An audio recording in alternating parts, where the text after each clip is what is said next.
Je vous salue dans le précieux nom de notre Seigneur Jésus-Christ. Le thème aujourd'hui, c'est « Les hommes de bien ne seront pas sauvés ». Les hommes de bien ne seront pas sauvés. Pourquoi ce thème? Il y a dans ce monde-là, j'en ai fait partie, beaucoup de gens qui ne sont ni avec Dieu de manière zélée, ni avec le diable de manière franche et ouverte, mais qui sont des athées. Ou alors, même quand ils croient en Dieu, ils se comportent comme s'ils n'y croyaient pas. Ils vivent une petite vie tranquille, ils ne sont pas des grands pécheurs, selon eux, ils n'ont tué personne, ils n'ont violé personne, ils ne sont pas particulièrement des soulards, même si de temps en temps ils boivent un peu. Bref, ils ont l'impression que selon les standards des hommes, ils sont quand même des gens bien, c'est des hommes de bien, ils font des œuvres sociales, ils font des dons, ils vont à l'église tous les dimanches ou en tout cas les jours des grandes fêtes, ou à la mosquée de temps en temps. Bref, c'est des gens respectables, c'est des gens qu'on aime bien. Souvent dans leur vie, il y a beaucoup de déchets, de dégâts. Dans leur couple, c'est parfois l'enfer ou parfois pas. Mais en apparence, ils ont toujours l'air de quelqu'un de respectable. C'est des gens qui sont dans les grandes institutions, dans les grands clubs services. Ils sont réputés, ils sont aimés, appréciés. Même si leurs enfants les voient comme des tyrans, ou que leur épouse ne peut pas en dire autant d'eux, ou que leur mari ne peut pas en dire autant d'eux. Bref, c'est des gens qui ont quand même une apparence, ça va, politiquement correcte. Ils ont une vie plus ou moins catholique, c'est-à-dire que acceptable, comme on le dit. Et puis ils estiment que voilà, comme ils n'ont rien fait de grave contre Dieu, ils n'ont jamais rien fait de grave, c'est à peu près sûr qu'ils vont aller au ciel. Parce que quand même, ils ont une vie de bien. La mauvaise nouvelle, c'est que Dieu ne voit pas les choses comme ça. Ces gens-là, qui ont une vie de bien, selon eux, Dieu les met dans le même lot, dans le même panier que les gens les plus affreux, que Dieu a destinés à l'enfer. Pourquoi? Notez que dans le jardin d'Éden, il n'y avait que deux arbres. L'arbre de la vie d'un côté, et de l'autre côté, l'arbre de la connaissance, notez bien, du bien et du mal. Au cas où vous ne l'auriez jamais remarqué, Dieu range ce que l'homme appelle le bien et le mal dans le même paquet. Ce sont les fruits du même arbre. Le bien et le mal, au sens des hommes, appartiennent au même arbre. Tandis que la vie, ici je ne parle pas de l'existence. Un arbre existe, il peut vivre comme il peut être mort tout en existant. Quand il existe alors qu'il est mort, il est desséché, ses racines sont desséchées, il n'y a plus de feuilles dessus, il n'y a plus de fleurs, il ne produit plus rien. Mais il est là, ne serait-ce que comme un fagot de bois. Ça, c'est un arbre qui existe. Alors que l'arbre qui vit va en plus d'exister, manifester ce pourquoi il a été créé. Avoir des feuilles pour avoir de l'ombrage, avoir de belles fleurs, avoir des fruits, porter du fruit. Quelque chose vit quand en plus d'exister, il accomplit, il manifeste la vie glorieuse, les choses glorieuses, les résultats glorieux pour lesquels Dieu l'a conçu et créé. Beaucoup de gens confondent exister et vivre, alors que Jésus fait la différence. Il dit par exemple de laisser les morts aller enterrer leurs morts. Comment quelqu'un de mort au sens des hommes, qui est donc supposément lui-même incapable de bouger, et donc probablement déjà enterré lui-même, peut-il aller enterrer notre mort?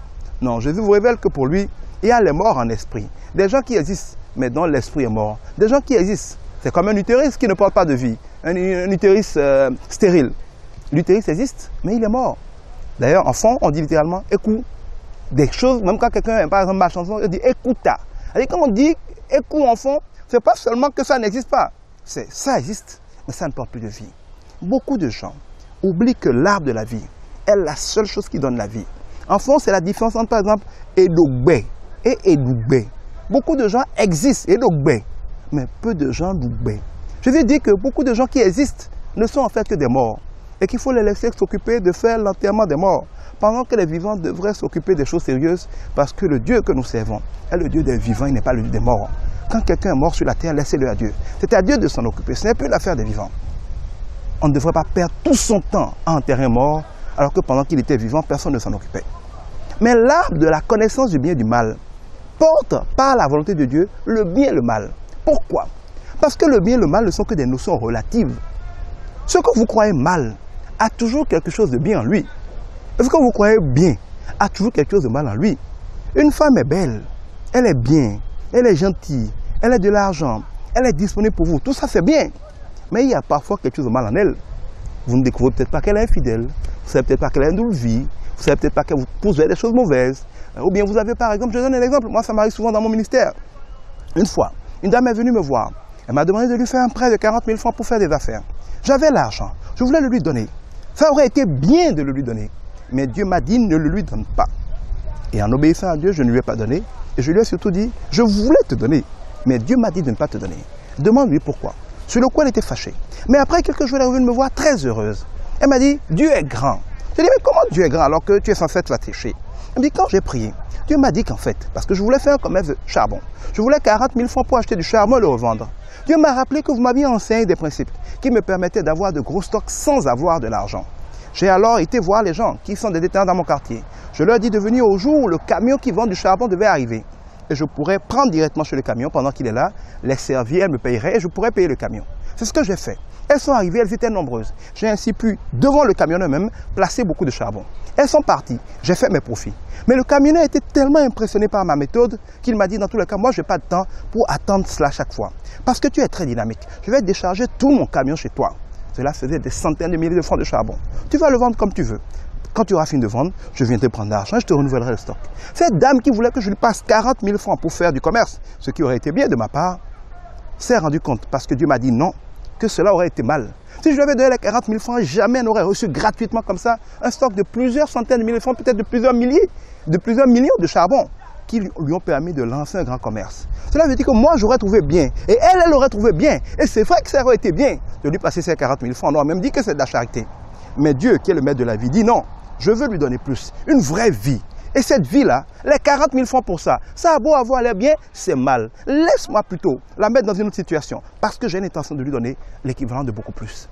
C'est ça la différence entre la volonté de Dieu, la parole de Dieu, la Bible appliquée et ce que vous appelez bien.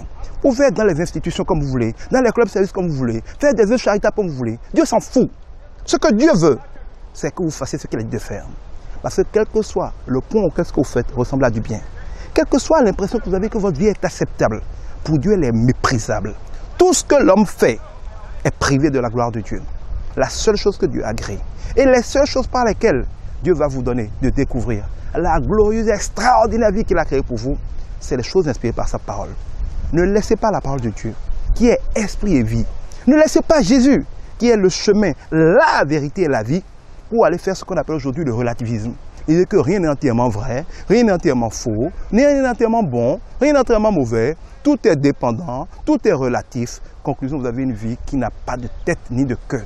Vous allez aujourd'hui à gauche, demain vous allez à droite. Aujourd'hui vous faites des thèses, demain vous faites des antithèses, et vous faites des synthèses, et puis vous êtes en train de vous balader dans tout ça. Vous pataugez dans des choses inimaginables, parce que vous voulez discerner par vous-même ce qui est bien et mal, et vous osez imaginer que votre vie est assez bien.